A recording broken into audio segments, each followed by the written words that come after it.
Hey yo, what's up everybody? So of course, the new Segue quest for Wuthering Waves Chapter 3 Act 3 just dropped.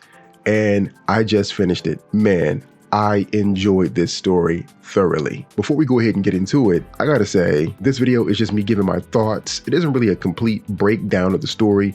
I'll probably do that in a separate video, but I just want to give my thoughts after just having experienced this crazy story, man. But by virtue of the fact that I'm going over something that I've already experienced, there will be a level of review and recapping just by nature of what this is. But I don't want to call this a recap because I tend to give them a little bit more thought and pinpoint accuracy in terms of how I present them. So that's just something to think about as you're viewing this video. Also, spoilers, duh, but the story was insane, man. We get a deeper look into Luuk. We get a deeper look into a lot of things they set up in the previous quest. They set up so much and they continued on so much. I was wondering like what direction this quest is going to go in. We get backstory into who Luuk is. How is Luuk connected to Rover? I don't know if it was ever revealed if Luuk was affiliated with any particular group. I still have to review the quest, but one thing is for sure, he isn't affiliated with the Black Shores. Luuk was such a badass, and he had such determination to go after the Fractsidus that Rover was like, hey yo man, listen, you gotta chill out because you're not gonna make it because you going a little bit too hard right now. So Rover was like, hey man, go chill out in La Hadroy. You know what I mean? Take it easy a little bit. Luuk's reason for wanting to go after the Fractsidus is insane.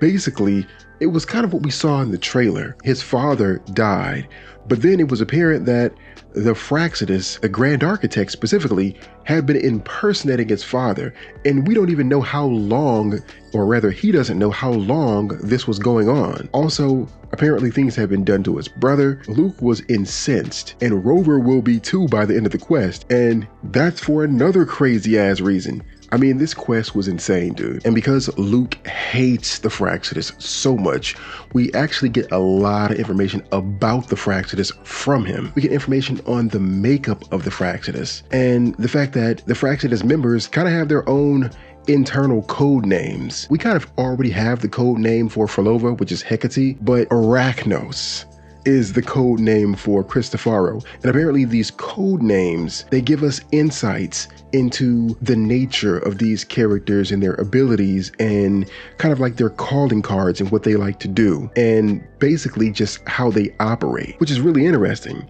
It's like, wait a minute, why is Cristofaro Arachnos? What does that really tell us about him? And that's very curious. I'm looking forward to kind of delving into that when I get the chance. But speaking of code names, we also learned the code names of other organizations that kind of work in tandem with the Fractsidus. It's not really clear as to whether these organizations fall under the Fractsidus or whether or not they like are separate organizations that are under a even larger umbrella of a bigger like conglomerate. But the organizations that Luuk introduces to us is Hydra and Siren. And as a matter of fact, in this same conversation, Luuk introduces us to two other Fractsidus overseers. One of them is called Zashikiwarash, which is very interesting because this person apparently hails from Ashinohara. And I don't know if you guys remember, but Ashinohara is the place in which Chisa is from. I know a lot of people probably think that Chisa might be from Honami, but that's not the case. It was just a part of Ashinohara. I don't think they made that clear in the quest way back in Chapter 2 Act 11, or excuse me, Chapter 2 Act 12, but Honami was actually part of Ashinohara.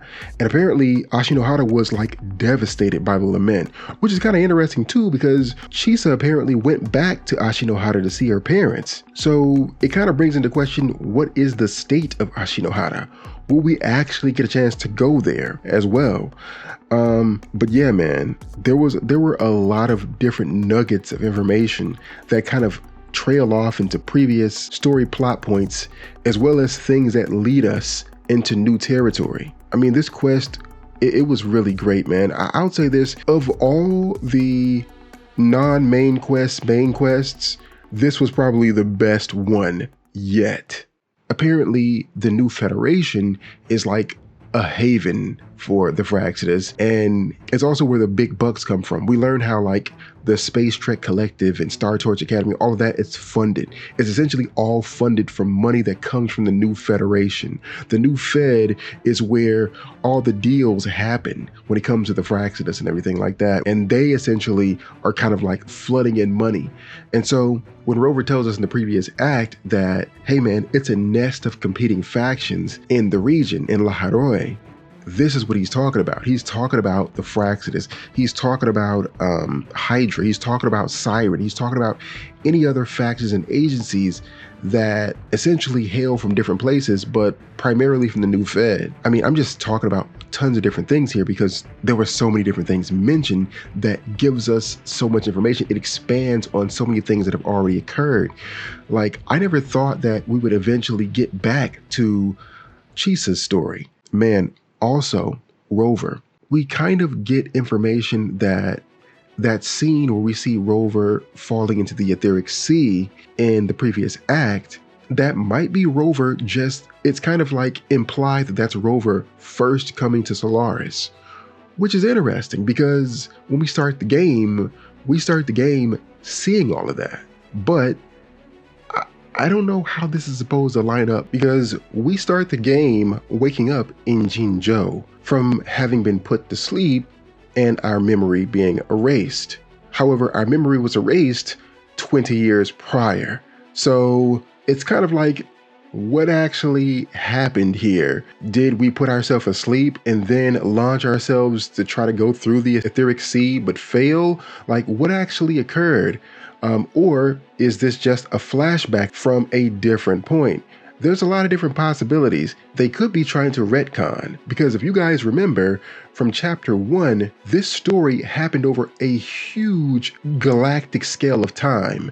Like, the scale of time that we're operating on at the beginning of the game is like thousands of years, 10,000s of years, eons. This frequency has been with you for millions of years. You know what I mean? So I'm wondering, are they preparing to retcon, or is this just kind of like changing the perspective a little bit? I am so happy that the story is moving. You know what I mean? Like, I gotta say it because, this was something that was kind of like I thought about before, and obviously you guys saw my video from before, but I'm happy that the story is moving in a direction where like we see things progressing, and the things that are progressing actually are related to the main character. Yeah, I just hope it just continues to pick up, man, because I'm enjoying what it's doing right now. For people who are with me on looking at how Luuk was looking at Nivora, we were right to be looking at his judgment. We were right to be looking at his micro expressions, because turns out the entire time she is the Grand Architect. Of course, we don't know if the real Nivora is dead or somewhere else. Probably dead, because we already know the Grand Architect, he likes to mimic people, and he mimics people who are, most of the time, they're no longer alive. So the real Nivora is probably long gone. One of the critiques that I had a little bit earlier was like, Rover didn't really seem to kind of have a lot of direction or purpose, in their actions and their motivation. Like, they want to get their memory back, but like, you never really saw them distressed because of their memory, or you never really saw like it negatively impact them outside of that moment with Frolova. But here, they actually bring it full circle, and they actually make it more meaningful. We find out a lot of things about Rover's past, but during the time that Rover was down, he was gone, he was, in, I guess, recovery from having his memory wiped. Ameth, of course, we know Ameth dies, right, in the machine. Turns out the Fractsidus was behind this. So now, Rover is like, dang, I wasn't even around for that. You know what I mean? Like, would that have occurred if I wasn't around? And it also gives him more motivation, because now he's like, I really want to take down the Fractsidus. Before, it was just kind of like, the Fractsidus is doing stuff like they shouldn't be doing. Like, they're like, trying to resurrect Threnodians and stuff like that. Trying to start a lament. Okay, that's kind of troublesome. That's going to harm a lot of people. But like, now it's personal. You know what I mean? Rover has an actual reason to be irate and aggressive and really, really want to pursue the Fractsidus, because they essentially killed his daughter at this point. You know what I mean? And when it comes to Rover's memories, you know, people kind of just know that Rover existed before, and they know that Rover has wiped their memory, but they all seem to trust Rover, and they all seem to kind of like just go with the flow of Rover's plans. And here Luuk kind of explains why. Luuk is like, I mean, sure, you've reset yourself, but hey, no matter what, you're still you, and that's the reason we always follow you. That's the reason we always just go with, your plan, because no matter how many well, he didn't say no matter how many times, but it's kind of implied that like you've always been you, no matter what. The choices that you make, the sense of loyalty and dedication to mankind has always been there. You've always been you. Coming down to even the things that you say are things that you have said before. So we're not worried about your alignment, essentially. Also, turns out the CSC, well, of course we know, okay, for those who don't know, CSC, Court of Savante, but turns out that not only has Scar funded the CSC before, but turns out the Grand Architect actually infiltrated the CSC, and they were like a valuable member. So remember back in the last act, when I did a recap and I was talking about this person named Wei Ying, well, it's kind of implied, if not said directly, that Wei Ying was the Grand Architect. Of course, I'll be reviewing all of this once again and going over all the details, just so that when I do a recap, of course, I'll have everything and I'll have all my ducks in a row. But yeah, man, this portion of the quest, this quest was insane, dude. This Segue quest was dope enough to essentially be called a main quest, like another act. You know what I mean? I mean, it is a main quest, but you get what I'm trying to say, right? I thought the quest was phenomenal, man. Giving us so much information on why the Grand Architect is so dangerous. Giving us more information on Luuk and his past and why he's so mysterious. I mean, all of it. But let me know what you guys think in the comments down below. That's going to be all for me and kind of my impressions and thoughts on this quest. I'm looking forward to hear what you guys have to say. But until next time, I'll catch you in the waves.